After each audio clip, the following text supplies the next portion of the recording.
Would you pass your mic down to Laura? We're going to come over here to Peru for a minute. So many years going to Cambodia, many years going to Portugal, and likewise many years going to Peru to minister with Zona Zagura. So Laura, tell us just in brief what the team did at the camp this year. Well, first I want to thank the team that went. We had an incredible team. And the most incredible part was not only their strong believers, but out of our 12, only 4 of us didn't speak Spanish. Sorry, Johnny. So usually in the past when we've had our camps, it's usually been, centrifuge, Peruvian style, where you have relay races and all that kind of stuff. Well, this past year they have finished building a mission center outside of Cusco. It's called East Chicaca, which there is no West Chicaca, which drives Johnny crazy. But instead of doing like relay races and that kind of camp, what we did is we had all the home church. That's what our big focus is. And probably back in 2014, we started with one home church. And now that we, as of today, there are 25 home churches. I don't know if you know this about Peru, but if you accept Christ and you become a Protestant believer, if you will, or a Baptist, you're kind of shunned. Catholicism is a real big deal there, so is Mormonism, if you say that correctly. So we had all the home churches come to the center. Well, the center was built for the severe poverty kids that have aged out of the orphanage, or the severe poverty of children that are going to be living on the streets.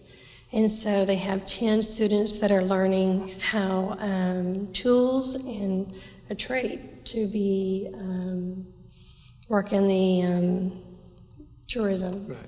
And so we were able to stay there, and they were able to join in as well. So we had home churches drive as far as 4 hours away, and then we had some that were just an hour away. So it was amazing. So you've made this trip a few times. You've also been personally, you and John have, because of the friends you've made there. What about this trip, this year, this experience was significant for you? That was a leading question. I told her I was going to ask it. Yes. Some of you don't know that Go ahead.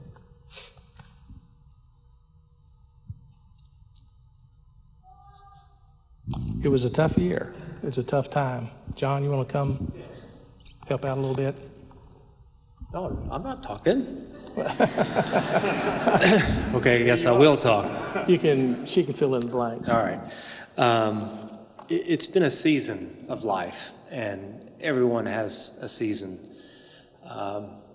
And for Laura in particular, it was a season of preparation. I'm not sure she would see it as a season of preparation, but God's at work in all of our lives.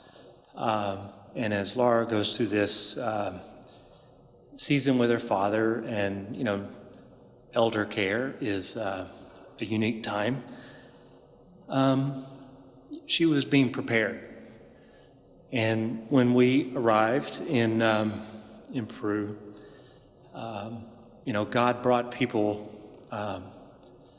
specifically who had hurt, and they had a need, and Laura was able to use the season of life that she had it's never a destination, it's sort of circular. But those experiences were equipping moments for her. And so these individuals had sought us out to talk further, sort of in private. And God had ordained those individuals to have sort of counseling with Laura. And the very experiences they were having struggles with were the very things that God had been working on in Laura's life for the last 6 weeks. And so it was very evident that we were able to see, God at work in the trip the challenges to get there, to be there, but more importantly, that God doesn't waste any of the pain and the suffering that we're going through. It's there for a reason, and Laura was able to redirect that, and I'm there watching, and Laura talks a lot, and I get to hear a lot of what Laura talks about. This was not Laura. This was from the Spirit. God was moving in her at that moment and in those conversations. And the real aha moment when I think about it and reflect on it is never waste what God's doing in your life. It may be painful, but many things that we do that are worthwhile are painful. God's discipline is always not a pleasant experience. But when you reflect on it and you kind of look at those opportunities, wow. The day before, we fly out at nighttime. You fly all night to get to Peru. And that day, my dad only remembers my name.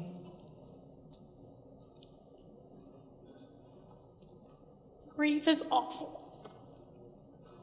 And to share grief with others that are suffering. There's one lady in particular, she's not grieving a death. My dad hasn't passed yet, but we asked her prayers that he does. But this one lady who a friend invited her to come, she wanted to talk to me, and I was like, sure. And it was on marriage, and I was like, okay, sure, I'll talk with you about marriage. But what happened is in Peru, it's very common not to be married, and they just say they're married. And to be married in Peru, you have to go to the courthouse and be married with a judge, and then you can have a spiritual wedding if you'd like. Well, she had been married to this man for 20 years, and this man just up and left her. And then within a year, he had married some other woman legally, and they had a 16-year-old daughter. And so I share grief is in all different types. I'm grieving my father. She's grieving her dream. Mm-hmm. So she accepted Christ right then and there. Wow. Amen.